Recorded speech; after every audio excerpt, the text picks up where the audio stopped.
Have you ever wanted to partner with Navigate and I podcast and feature your brand on our episode? Make sure to send us an email at navigateandipodcast@gmail.com and let's partner together. We have different tiers that can help you become successful. Make sure to hit us up and we'll catch you in the email.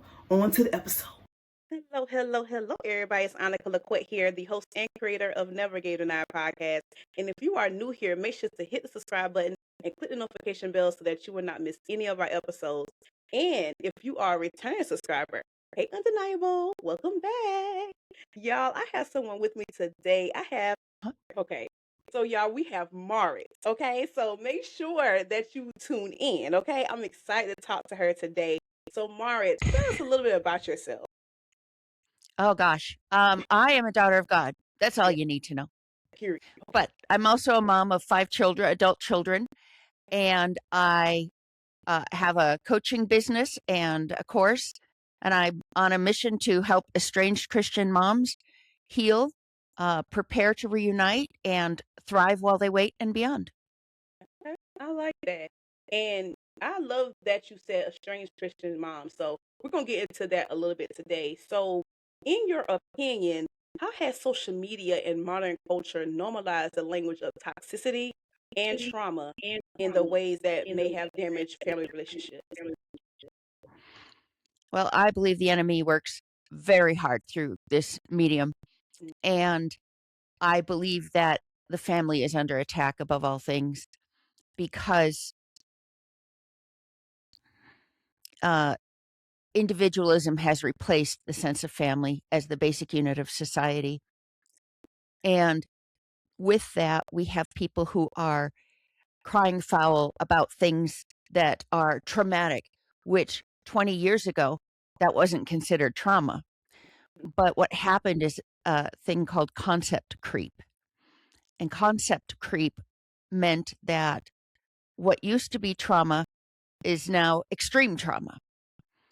And there used to be such a stigma against mental health. You weren't allowed to be mentally unhealthy and be treated equal. It was a shameful thing and just a horrible, horrible situation. People didn't get the care they needed and it wasn't even available to them. Now that's changed dramatically, but it's overshifted in the sense that everyone's experienced trauma of some sort and everyone's experienced abuse because they changed the definitions of those. Real abuse is at all-time lows and has been for some time. It's been very low for 20, 30 years. And yet there are more people claiming to be abused and having trauma than ever before. And with more mental health care available than ever before, we have more mental illness and more pain than ever before. For me, it's tragic because it's been normalized to reject your parents, and it's been described as self-care, and it's been applauded. Congratulations. You had the courage and the bravery to destroy your family relationship. And then they, of course, blame the parents. And the parents make mistakes in their blind spots. And the parents are unaware of what they're doing so often. And sometimes they are aware. But sometimes there's other conditions going on. And the children have these extreme expectations of being owed a perfect upbringing. They don't understand what their parents' upbringing did to them. They don't give any grace or mercy for that. They don't understand that their parent might be going through marriage difficulties. They might be going through financial challenges, professional things with their work.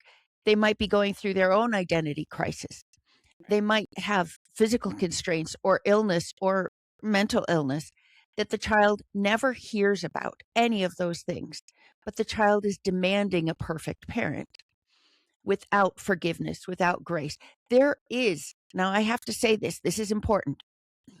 There are abusive parents. Yes. There are parents who become alcoholics and completely neglect their children and abuse them. There are parents who just don't care. There are parents who put other things first in their lives. But children today, especially the millennials, because millennials and Gen Z are the driving force here. Millennials are estranged from 38% of millennials are estranged from an immediate family member. 38%. 24% of Gen Z adults are estranged from a family member. There has to be a question as to why. Why such a high number that they are crying foul, that they believe that they are owed something that the rest of us deal with. I mean, here's a definition of what Gen X deals with. When we were in school, we were told all about NASA and we were super excited. And then we were told we get to watch a launch live and we were super excited.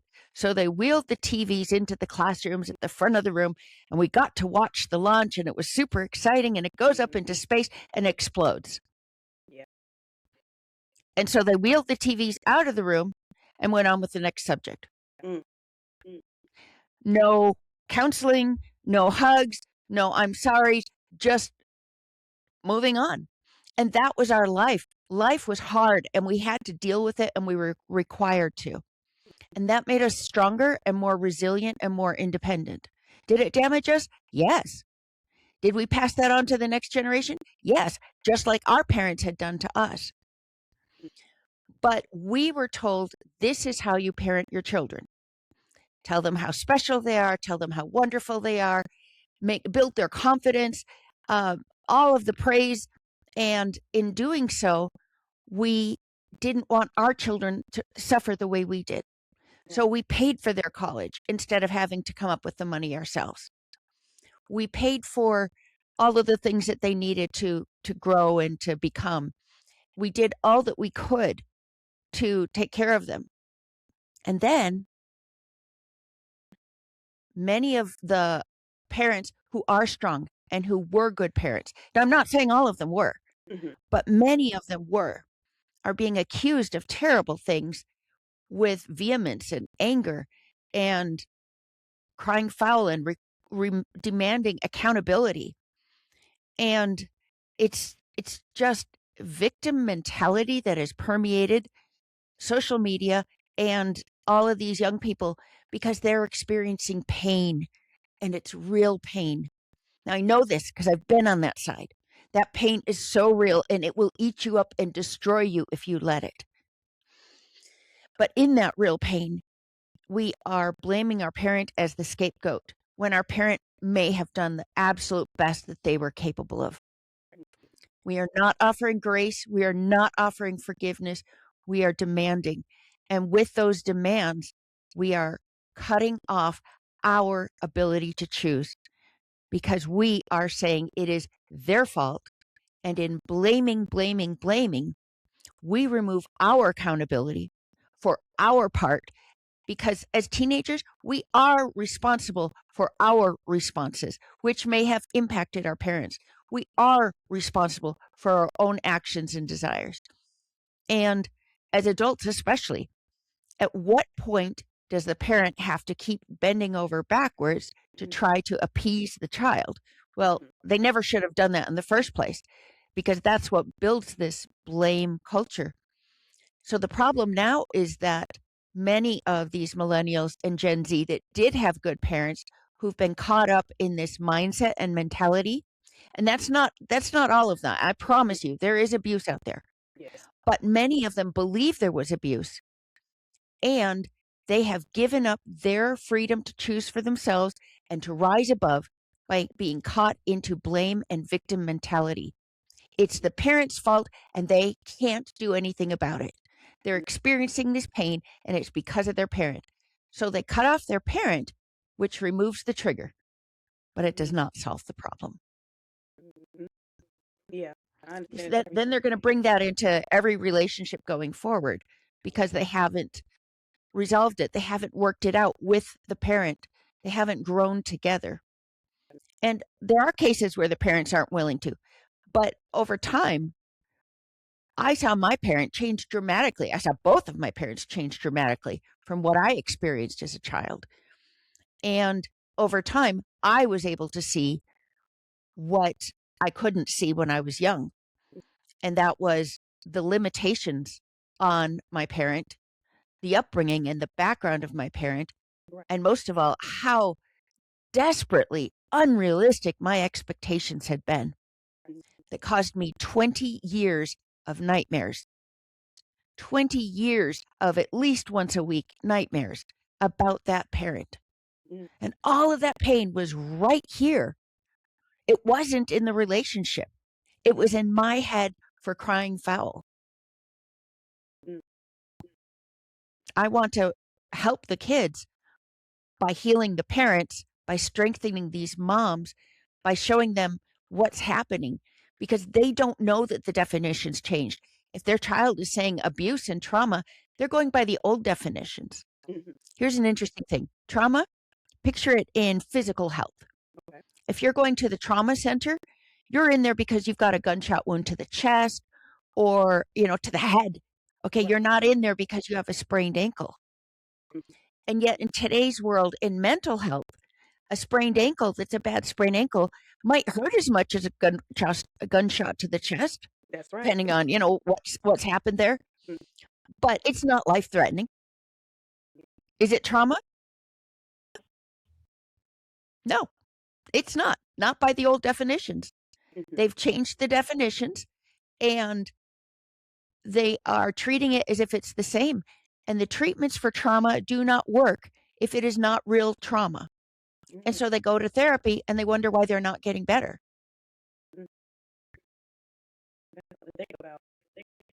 Yeah. Changing that definition just changed everything. And the same with abuse.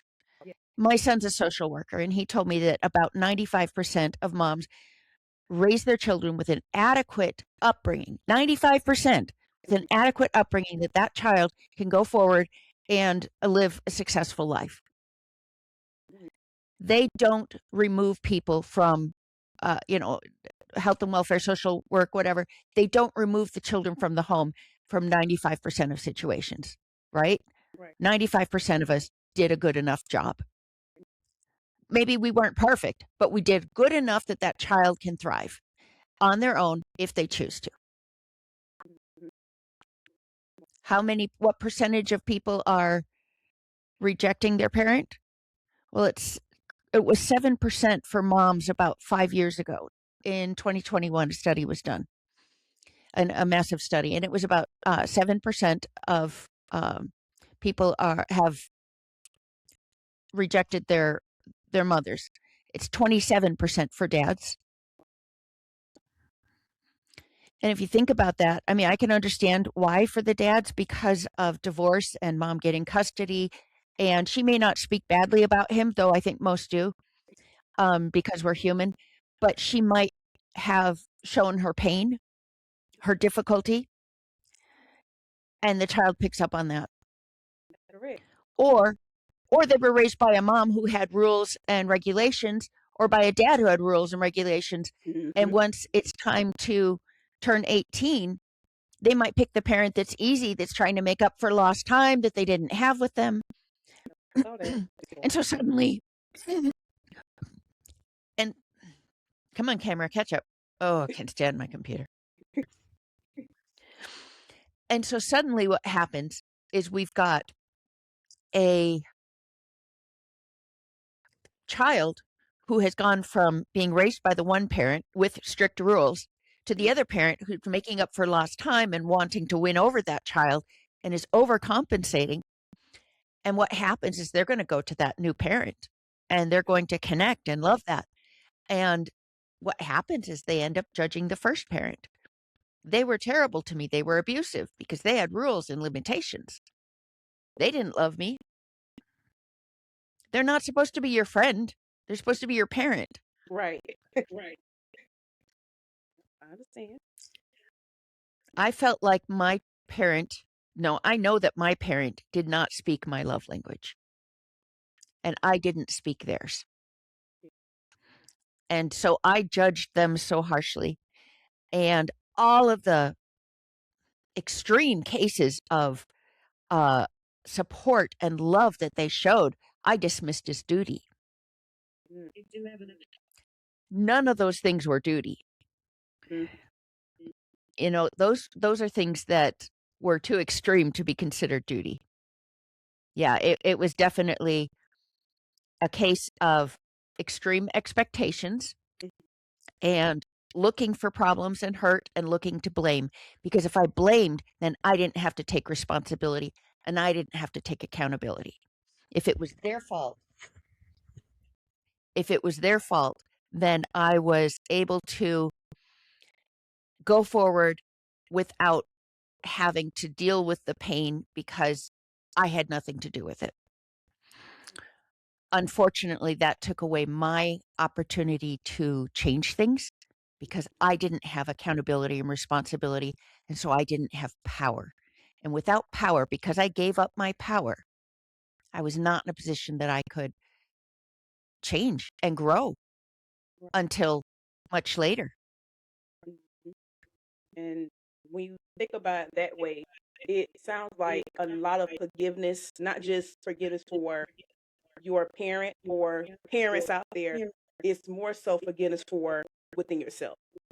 Like moving forward and say, my parents did all they could do, and now it's time for me to move forward with my life. So I completely Right. understand where you're coming from. Yes. Well, and see, for me, it's not about just that. I Mhm. mean, you do have to heal yourself. It's not your parents' job to heal you. No. It's not your parents' job to heal the relationship. It's your job to heal yourself, right? And you can do that with your parent. But Mhm. it is you are responsible for your feelings. No one else can make you happy ever. And that's from a young age. Your parents can do all that they can, and they still cannot make you happy. It is a choice. They cannot make you angry. They cannot make you stay angry. Yeah. That is a choice. And if you give up that freedom to choose by blaming someone else, you can't control your emotions. You cannot bridle your passions, and you cannot go into a situation with the ability and the power to live your life the way you want because you've Mhm. ceded that power to someone else. That's right. Wow. You broke that down like really down because that makes a lot of sense. Because what keeps Oh, sticking yeah. to me is a parent did all they could do, or they think that they could do, because that's all they were taught. So, There you yeah, go. Bingo, right mhm, there. And yeah, that's such a big, big issue here. We have the baby boomers yeah, who, getting whipped because you, had it hard. I don't know, forgot something or whatever, whipped with a belt. Mhm, Whew. yep, Um, Getting that was a normal Tuesday. mhm, Not one lashing, but let's say 5. And then we go to the Gen, well, sorry, what are we called? Gen X. Gen Yeah, X, yes, that's me. yeah, And we were just left alone, the latchkey kids. right, 20% of children or more were just given a key by mhm, about age 9 or 10. yeah, Maybe as young as 7 or 8, but they were just sent home and told to stay there. They could fix themselves a snack and they had to do their homework and they watched TV. And of course, uh, what's it called? Music TV when MTV came out about then. mhm, Um, we were watching things we shouldn't have, yeah, and we had more opportunities. I didn't. I was raised in a very strict Christian home, for which I'm very grateful now. right, I didn't understand the joy of that at the time. I didn't see joy, but it was there. It was there every day, but I didn't see it. Well, now I see it because I understand their language and what makes them tick. I understand that my parents grew up in a different time with parents who, were came of age during the depression. mhm, It they just had such a different world that they grew up in. And one of my parents grew up in poverty and they were in survival mode their whole life. Their whole family was. yeah, What was my grandfather's favorite color? He didn't have time or energy for a favorite color. Right. We were surviving, and Yeah. I just it's true. It's Mhm. true. And when you are growing up in such abject poverty, you don't have the luxury for things like a favorite color, which is so foreign to my mind because my parents raised me with such comfort. But Right. I didn't see it as comfort at the time. Mhm. I thought we were not rich, yet we were rich enough. Yeah. And, um, you know, 7 kids. It was a wonderful upbringing. I'm so grateful for it. Right. I'm so grateful for my siblings. But it's something that my parents, I know, did the very best they could. I know they were godly people. And I know that they tried their hardest to follow Jesus, both of them. There was some mental illness in my home. There is in my home now. And that always plays a factor. Yes. But it's something that you can still rise above. Mhm. You can still take a higher road and see the truth. And that's the linchpin right there. Is you can see the truth. You can see what is actually real because God sees the truth. Right. Our brains, and this is one of the things that makes me different from other coaches in this field, is my strong emphasis on neuroscience. How the brain works. I mean, we need a user manual Yep. for brain owners.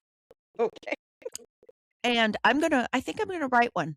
And Okay. I'm not not at all a specialist in neuroscience, Right. but I got 13 concussions. So I know something about the brain and how to Mhm. hurt it. I'm still on my 13th. Yeah. But what's interesting is this. Our brain is biology. It is chemicals, it is electricity, it is not a computer. It does not deal in facts. There are no facts in your brain. There are thoughts. Thoughts might be true, Yeah. but they might not be. There are feelings.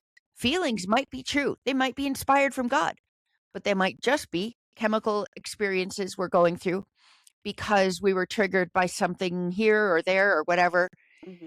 Um, and so learning to regulate that, learning to be aware of that is really important. Learning to see that what I'm experiencing is something I have to question at all times. Mhm. Here's why. I keep my dishes in one cabinet, Okay. right? Used to be in two cabinets.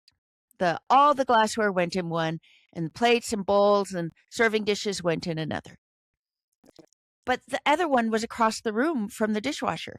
So I moved it all to the one above the dishwasher and moved the glassware and serving plates that we don't use often out to the garage. I mean, we never use them.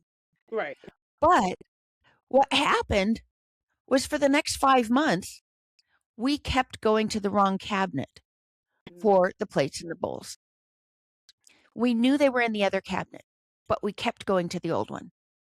And we did that because it was so deeply ingrained in us. We had been doing it for so long that it was a pathway in our brain. Each thought is one little neural pathway. Mhm. If you have it 2 times, those 2 thoughts are going to flow together. Right. If you have it 3 times, each time you have the thought, it's going to flow through all 3 of them. And every time you have it, another neural pathway is added, another neuron is added. And pretty soon they weave and wire together. And so if you are thinking a thought you've had many times, what happens is you are going to be adding to this to not be a pathway, but to be a road and then a Mhm. superhighway. And guess Yep. what? Superhighways, they flow one direction. You can't Yes. even see the other direction, No. right? Mhm. And so you've got to get to the next exit before you can do that. So you know the dishes are in the other cabinet, but you're not thinking about it. And if you're not Right. aggressively thinking about it, you go to your old pathway. Mhm. And so you go Right. to the wrong cabinet. But our brain has to do this because otherwise we would go to the wrong cabinet. We would open it up. We'd hold something, pull something out, and we'd say, "What's this?" And we have to find out that it's a plate and how to use Right. it. and what a cabinet is every single time. Now, our brain has two priorities, and one of those is to help us to protect ourselves. So it's always on alert for looking for problems. Mm-hmm. But I don't live in an inner city, and I don't live in, the jungles of Haiti. I live in a peaceful neighborhood where people don't lock their doors. Well, they probably do. We haven't always. Did I just announce that publicly? I think you did. But I mean, that's just we lock him some of the time. But what happened is I don't have to live afraid and looking for problems, but my brain's still going to do it automatically. Of course. And the second thing it's going to do is it's going to conserve energy by combining those thoughts, by remembering things in clusters like that, so that I don't forget what a cabinet is, so that I don't forget what a plate is, and so I don't forget where the dishes are. That conserves energy. The brain uses a massive amounts of our calories each day. It does. So, with those two purposes, what happens is I have to be the gatekeeper. I want my power back. I don't want to blame other people. I want to control my thoughts. Right. So I have to get out of those ruts that bring me to the wrong cabinet and create new pathways. How do I do that? And that comes from something called metacognition.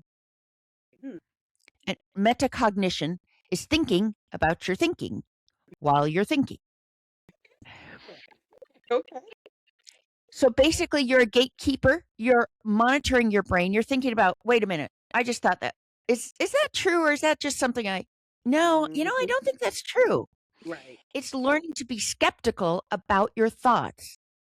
And when you have a thought, wait a minute, do I want to go there? Begin with the end in mind. And where are you going with these thoughts? What is it going to bring you to? So having those kinds of thoughts on an ongoing basis to monitor your thinking patterns is a way to free you. And then I teach journaling as a way to express gratitude, as a way to monitor your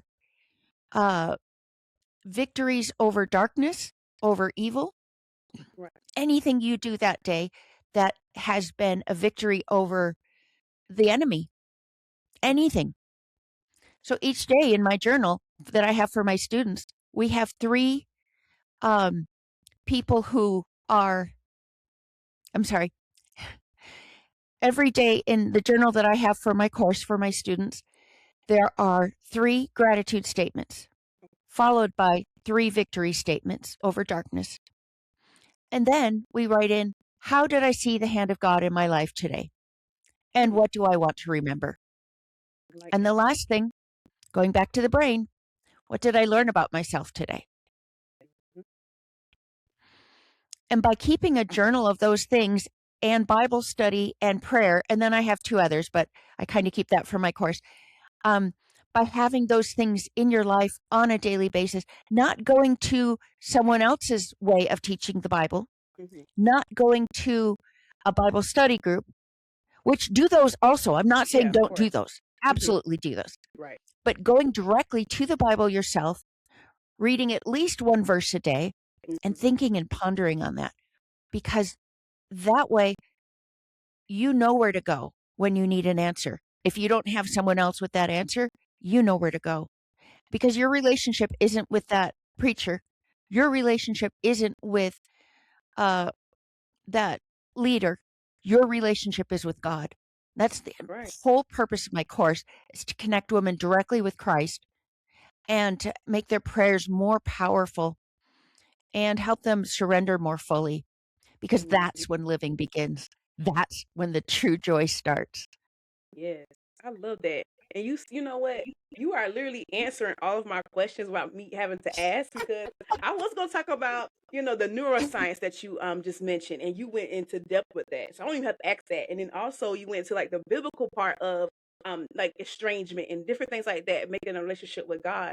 And all those questions I had, you already answered them. So I love that. So Oh, yes, great. of course. And I can go more yeah, into the biblical with estrangement. yes. And you know what, another thing, because I know that I want to go back to what you said earlier about why millennials, because I'm a millennial as well. So why millennials have like a higher chance of estrangement. And I feel as though, because I know that you talked about the different generations, right? Hmm. And how baby boomers went through really the hardest time of parenting and everything they went through. Oh, no, it was long before them. Well, Baby before that, boomers had an easier job than before, right, but yes. exactly. But because our generation, still living and everything. So everything that different generations went through is very interesting. But also with millennials, we were taught to question everything. So, Hmm. like, we are in the age of when the internet has been established and new computers and phones and all that stuff. So, we are questioning everything. So, it's like, I feel as though we may have questioned our parents. Like, why you did this to me, parent? Why you did that? And not realizing that's all the parent know. That's what they were taught. And each We generation, didn't have that yeah. knowledge. Exactly. See, exactly. So each generation, I guess it kind of softens a little bit because it's like, okay, I don't want my child to go through what I went through. And now Gen X is not Gen X, I'm sorry. Gen Z is out. And like, okay, what I went through as a kid, I don't want my kid going through it. So each generation get a little bit more softer, I guess, in parenting, but it's still abuse out there. So people out there, y'all watching, mm. But still, I understand exactly where you're coming from with all of that. So it makes it seem as though everything that you're saying is true. Everything. Because in millennials, we question everything. Seriously. Well, I'll give you 5 seconds to send us an email saying that you want to be a partner with us. 5, 4, 3, 2, and 1. well, and yeah, and it's true, and it's Mhm. great because Mhm. remember that metacognition, Yes. but it's important to question yourself. Right. That's right. And I have faith. Is my faith as solid as I think it is? Mm, You know what I mean? We need to do right. these introspective questions, not to destroy ourselves or ever tear things down. Mhm. That is not the purpose. That doesn't help. It's so easy to be a skeptic, to be a cynic, to be sarcastic. Right. What's really hard to be a critic, but what's really hard is to be a builder and a solution finder. Ooh, Don't look yes. for problems unless you are also looking for solutions because there are problems everywhere. Finding problems does not help. Right. It doesn't.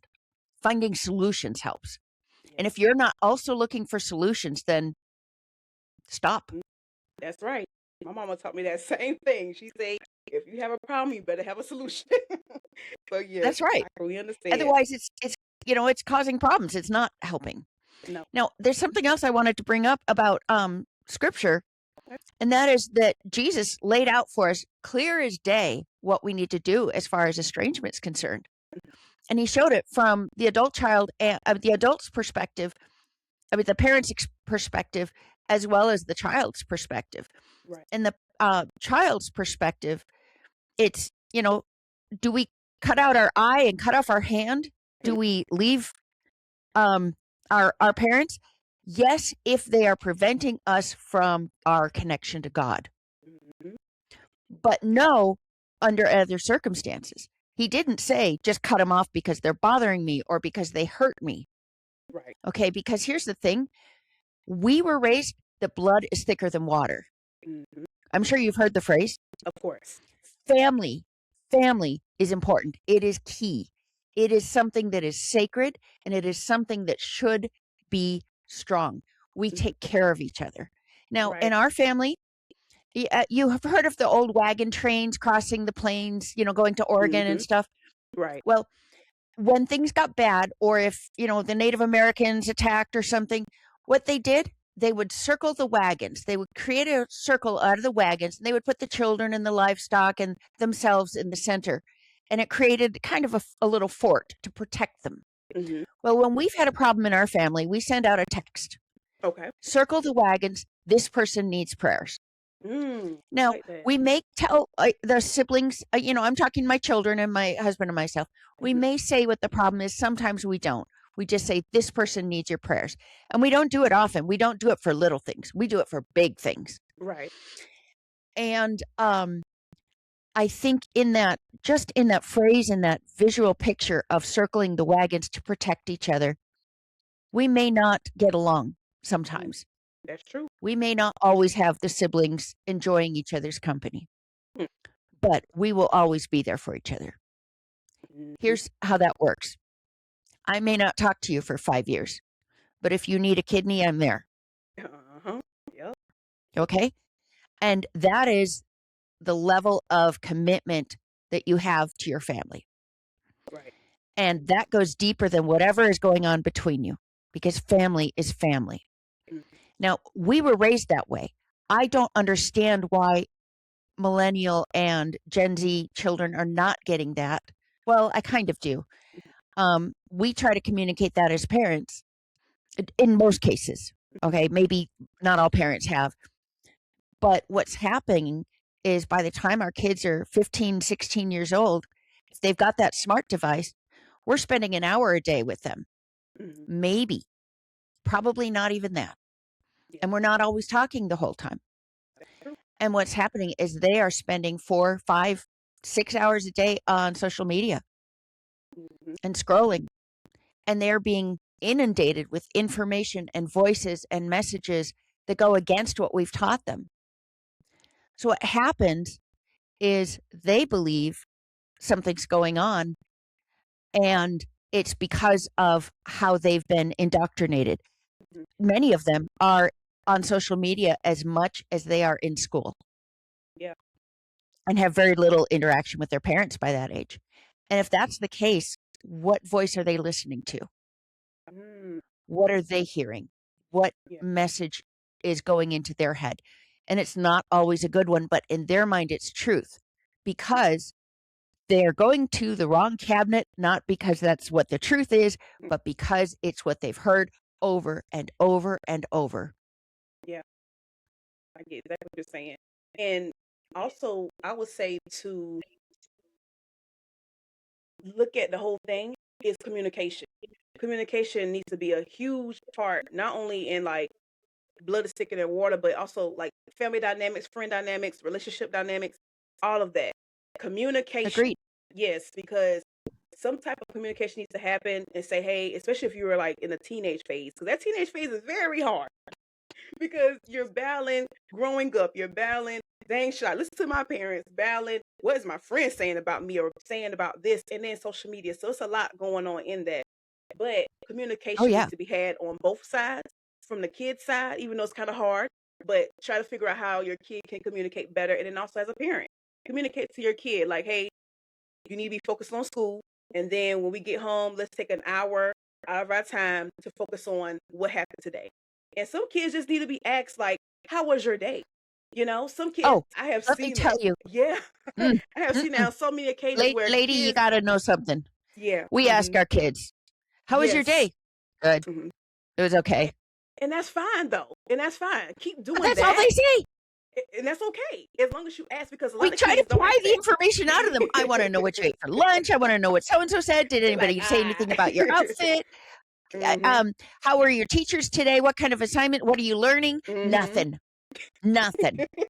They're tired of school. They don't want to talk about it. Right. And, or if they do, they just want to vent. Let And them. venting has to be done carefully because venting can reinforce the negative It's true and though. make it grow in your mind. hmm Yeah. So be careful. Don't make venting a habit. Yeah. Be careful. Most definitely. But yes, I'm saying for the parents who do not, and the kids who don't just don't even ask or anything. Some kids just want someone to say, "How was your day?" But not only that, even if they just say good, it's just still the communication, and you at least talk to them, because some parents don't even talk to their kids. They don't even ask that. Really? Right. Really. Yes. Like they don't even talk to their children. So I see it from different sides. And Hmm. I just feel like communication is a huge thing. And also a lot of forgiveness. Parents knew Yeah. that's all they Oh, knew what to yeah. do. And kids, they trying to communicate, but they don't know how because they're still kids. It's a lot. It's a lot to think about. Yeah, it is. And here's that's I mentioned the scripture. Well, we're going to go back to that because hmm this is what God taught to us about the parent's perspective. Because what is an ungrateful child? Mm, Okay. An ungrateful child is somebody who focuses on the problem Mhm. without seeing the positive. An Right. ungrateful child is somebody who decides they want to rebel and do things their way, and that their parent is wrong, and then they become judge, jury, and executioner of their parent. Okay, in Right. their mind, their parent is evil, and they've just rejected them. An ungrateful child doesn't recognize or even consider the fact that their parent sacrificed to such extreme amounts in order to help that child. And I mean Mhm. emotionally, I mean socially, I mean energy wise, Yeah. and of course monetarily. And you know, there are kids whose parents have worked 2 or even 3 jobs to get them to college, Mhm. and they haven't even really thanked them. Mm. And what happens is they live so deeply in their own world, in Right. their own self, that what they want is what rules, that's what matters, and anything else is just stuff. Well, here's the thing, and I'm not saying that's common as far as, you know, like 40% of the population, but it has grown immensely, and I believe that that's a driving factor in what's causing these separations. Yeah. Is they aren't looking for the sacrifice. They aren't looking to see what they're grateful for because they have been taught to focus on themselves, Mhm. and they have not been taught to learn gratitude. Learning gratitude is powerful and transformative, It but is. it's not something that they've been taught. And so they don't do it. Well, then they look for the problems. Obviously, there's problems in every relationship. They find them, they focus on them, they dwell on them, they turn it into a superhighway by dwelling on it and venting about it so much. And next thing you know, it's taken over their life. Right. Here's what the Lord said in Luke 15, parable of the prodigal son. Mhm. Okay, and I'm not going to just tell you the story. I'm going to tell you what socially and stuff it meant. Okay. The prodigal son wanted the money. He wanted his father's inheritance before his father died. It Mhm. wasn't a when you die, I will inherit half. It's I want it now while you're alive. Mm. I mean, how rude is that? Very. I want half of your estate now. Okay. Now, I'm going to tell you this was probably somebody who didn't have a prefrontal cortex fully developed either. Right. And he wanted his inheritance, he wanted it now, and he wanted out. Mhm. Okay, remember, this is the Jews, and they have their faith, and they live together as a nation, and they live their faith. Mhm. He wanted to go live in faraway lands, which means he was denying the faith and leaving it behind. Right. So he goes out to a faraway land and wastes all of his money, which Mm. his father probably knew was going to happen. Of But what course. did his father do? He gave him the money and let him go. Mm. At that point, well, I mean, I wouldn't have given him the money because I'm Me not either. that good, but he gave him the money and he let him go. Mhm. And then when his son was against him, I mean, sorry, was did that, that was, you know, an incredible affront to the father, but he also was leaving the faith.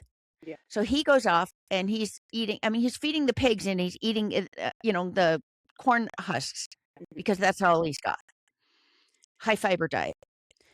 Well, at that point, he comes to himself. Now, for me, that means he saw the truth. Mhm. Oh, he woke up. Yep. And I think that God lets us suffer until we come to ourselves. Come And on. I think that's how he teaches us. And I think that's frequently the voice of God teaching us. Yes. And what happened was, as he came to himself, he decided to come home to his father. Now, Mhm. his father, by culture, by faith, there was a policy in place that what they would do is when he would come, he would gather everyone together Mhm. and then he would break a clay vessel or something, and his son would then be dead to him going Mhm. forward because he left the faith and rejected his father. That was what was expected. Instead, what happened was he was watching. How many years was his son gone? Does it say? Nope. Nope. But he was still watching. He didn't turn Mhm. angry. He didn't turn bitter. That father was still watching. And you know what he did? When his son came, he did something that Jewish men didn't do because they wore dresses, Mhm. right? They did. they had to pull up their dress if they wanted to run, and you didn't do that. It wasn't dignified. But he ran to meet his son. So that mattered to the Jews, to hear that he ran. First he was watching, and then he ran. And he embraced his son. And he gave him a ring and a robe and hosted a party and slaughtered the fatted calf so that they could feast together and celebrate the return of his son. Now, I'm not going into the brother story because that's a separate story. Yes. But what was important here is that father was open to the return of his son. That father denied what was expected and forgave his son. Now, his son came back expecting to be, like a servant, please take me on. The son knew what was expected, and that was that he would be rejected and be dead to his father. But he wanted to beg to be a servant. What did the father do? He bucked the trend, he broke the rules, and he received his son into his arms and into himself. Right. And to me, the fact that Jesus himself is telling us that is what we as parents need to do. It's so easy to get angry for being falsely accused. It's so easy to get upset about the things our children have done to us, because teenage years were hard for you. I know they were, because I was a teenager, and things have gotten worse. Mm-hmm. That's right. But imagine what it was like for a mother. You can't imagine. Until you've been there, you have no idea. The amount of worry, the amount of late nights praying, pouring your guts out to the Lord, pouring your soul out, asking, what on earth can I do to help my child? My child is struggling with this. I don't know how to reach them. I don't know this. And there's no guidebook that tells you. And you search frantically, and you go to the library, because we're Gen X. Sorry about that. When you are struggling with a child who develops a bad attitude towards you, you don't know how to deal with it, because they used to be a sweet, gentle child. But then puberty hit. Yep.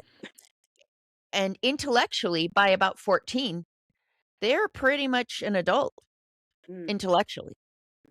But they are not developed emotionally.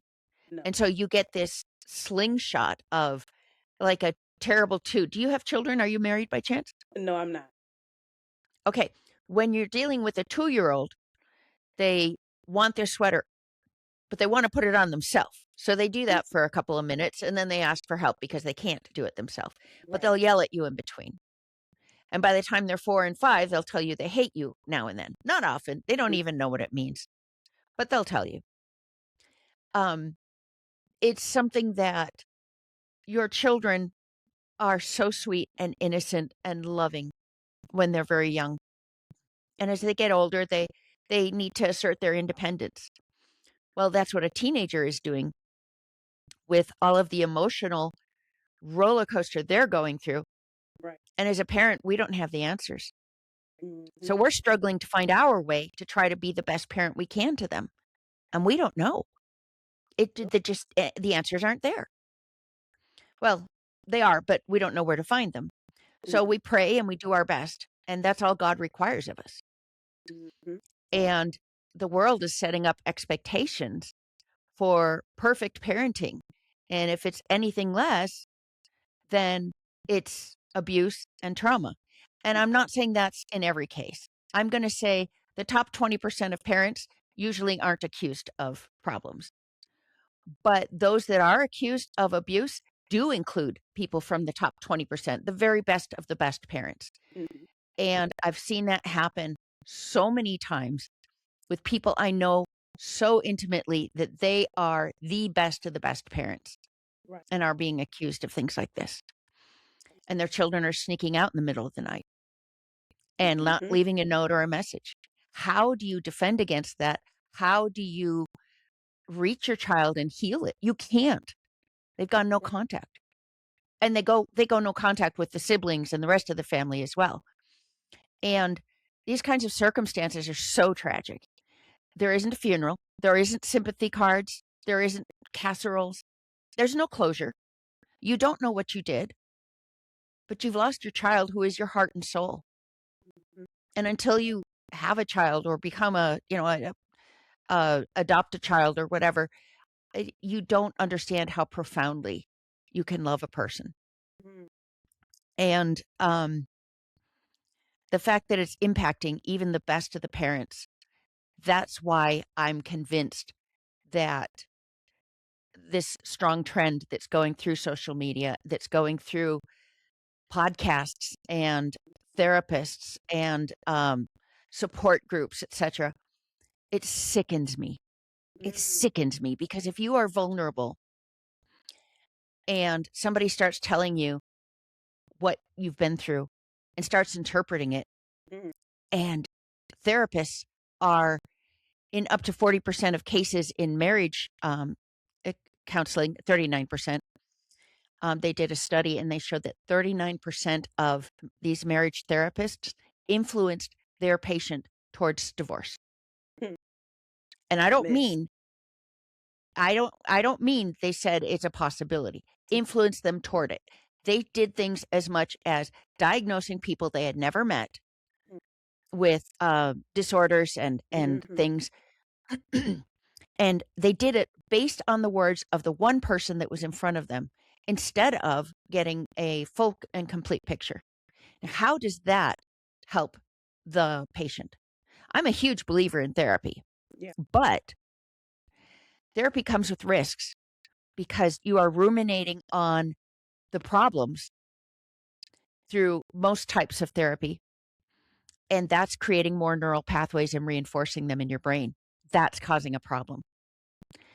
Therapy Mhm. has about a 54% success rate, but only 18% of therapists actually chronicle their success rates and keep track of it. Wow. That's a lot to think about. It is. Mhm. It brings up problems. It awakens problems. Um, Very frequently, they will hear experiences and somebody may be troubled or they may have mental illness, and they'll Mhm. go to a new therapist who doesn't know they have mental illness, who Right. doesn't know they have emotional development problems. And then they go to this therapist and they start talking about this or that or the other with their parents. And the therapist on the second or third visit says, "Wow, you've been abused your whole life. Hmm. Don't you see what they've done?" And they don't know worth squat, Right. and they destroy that relationship in that family. Mhm. Gotta be And careful. so that's not all therapists. That's only Mhm. 39%. And they're not doing it on purpose in most of the time. Right. Okay, because 39% are not misdiagnosing and saying that it was, that your mother or your father or your spouse or whatever has, um, uh, what's the one trigger word? Come on, Mara, you got this. Narcissistic, Oh, um, yeah. Mhm. yeah, I hear narcissism. that thrown Okay. around a lot. Oh yeah, the words are toxic, narcissist, um, trauma, abuse,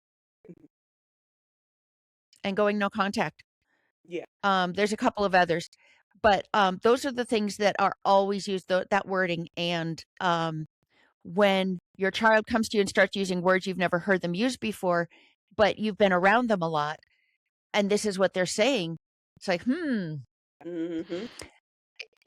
it's really easy to see the influence that this new group of friends, a new friend, and then one of the biggest problems, believe it or not, well, the biggest problem is always the ex-husband Mm. or ex-wife. Right. That is the person who poisons the brain of your child. Okay, that's the biggest one. That might be 30 or 40 or even 50% of the problems. I don't know, but Mhm. it's the biggest one. Next would be another one is, influence of other people. And that's a new boyfriend or girlfriend, Yep. new husband or wife. Mhm. And it's the women way more than the men. If you have your son or daughter marry a daughter who is going to be, who came from a traumatic upbringing and had difficulties with their parents as they were growing up, Mhm. they may reject the in laws based Yep. on the experiences they've had. They may look at the experience based on where they came from and Mhm. misread it and tell their child, their spouse, their partner, what they are seeing. Yep. And then their partner, who's madly in love with them because they are in the leave and cleave stage of life. Yep. All right. They're told, oh my goodness. Well, in this case, we've got where they've gone and rewritten what's happening. Mm-hmm. They've reinterpreted it. They present it to their partner, and their partner says, wow, I never thought of it that way. And then they start looking, and they go back over their past, Mm-hmm. looking for Yep. that evidence in their life. And guess what happens when you look for evidence in your life of something? You find it. You find it. You look Okay. find it. That's how the Mm-hmm. brain works. It is not fact, it is bias, because you and I are sitting in separate rooms, Yes. and you have a lovely background, by the way. I just, it's gorgeous. I love that. Thank you. But what happens is this: we each have about 2 million, up to 2 million different things around us that are impacting us. Yes. Okay. And I don't, light, reflections, sounds, whatever, the feel of the carpet against our shoes, just Mm-hmm. anything. Everything. And we Yep. are reading about 120 to 150,000 of those.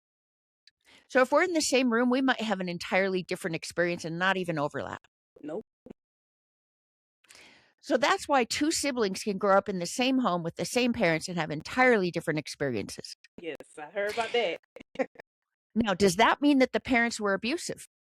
See? Ask child A, ask child B. Uh-huh. And so whose fault is it that the parent is abusive? Abusive. Is it the parent's fault that they were abusive, or is it the child's fault that they were abusive? Mm. Or is it biology? Mm-hmm. Well, yeah, it's not just something to think about, it's the whole question. Yeah. Because the issue that's going on is in your basal ganglia, your brain is deciding what to see in that experience. Mm-hmm. And later you can go back and remember, and you can remember things you weren't really paying attention to. Mm-hmm. And if people influence you enough, because of the ability to create pathways in our brain, which are not facts, they are thoughts. That's right. My dishes are not in the other cabinet, but I moved them back for April Fool's Day. And my daughters were tickled pink. They asked me to keep it that way, and 3 days later, they put them back. Mm-hmm. But what's fascinating for me is this: that we can be shown abuses and horrible experiences that happen to us that never actually occurred. Mm-hmm. Our brain can remember things that never happened. Yeah. Through suggestion, through looking for things, through repetition of things, we can remember things that never happened. Mm-hmm. How scary is that? Very scary. So don't go to therapy unless you need therapy. I agree. Yep. There are side effects, just like any medication. Be careful. If you Yes. need it, go. Okay, it can Mhm. save lives. Yeah. It can help. But Freudian therapy was disproven in the part that is about our upbringing creates who we are. Yep. Our upbringing is not responsible for who we are. What we Mhm. do with it is we have this thing called neuroplasticity. It's called Hebb's law, and it's how our brain takes things and runs with it. It goes with it. We can change our brain, our thoughts, our patterns, ourselves, Yep. our core of who we are. We can do that. We have that power. Freudian psychology is based on everything coming from our childhood, our youth, whatever, and going through and rehashing that and processing it in the past. Mhm. But we don't live in the past. So we process who we are now informed by the past. And in so doing, we can heal that and we can move forward with an eye forward towards goals and progress so that we can, like the parable of the not good Samaritan, hello. parable of the prodigal son, we can be that father. We can be that child who comes to himself, and we can be that father. And if we can't trust therapy and we can't trust our brain, what can we trust? Mm. Yep. Only God. Mm-hmm. Only God. Yep. And so we need to humble ourselves and turn to him and draw close to him. And we need to look for his word in the Bible without being influenced by anyone else, That's right. except prayer and the Bible. And then we seek for guidance and understanding from the Bible, from others as well, to understand the Bible. And when we do that, when we draw close to God, when we develop the habit of gratitude and positive thinking and seeking answers with humility, Mm-hmm. not what we want, but what he wants. Because what we pray for, we can get, but that's not always what's good for us. That's right. So he taught us to pray, nevertheless, not my will, but thine be done. Yeah, I love that.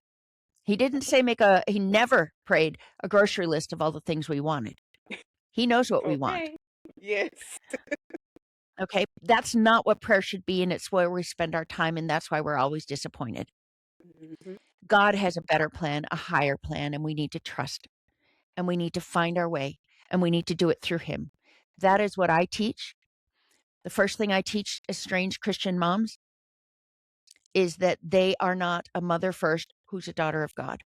Because then when their child rejects them, it crushes them. It destroys them. Right. It is their very identity, and it is gone. Mm-hmm. It is something where they have been accused and, hook, line, and sinker, it is gone. Right. So what do? You rebuild your identity, you repair it, you recover it. And that is that you are a daughter of God who is a mother. Because then you only answer to God. Mm-hmm. And if you are only a daughter of God who is a mother, then what happens is it is God who can disappoint you, and it is God who can hurt you.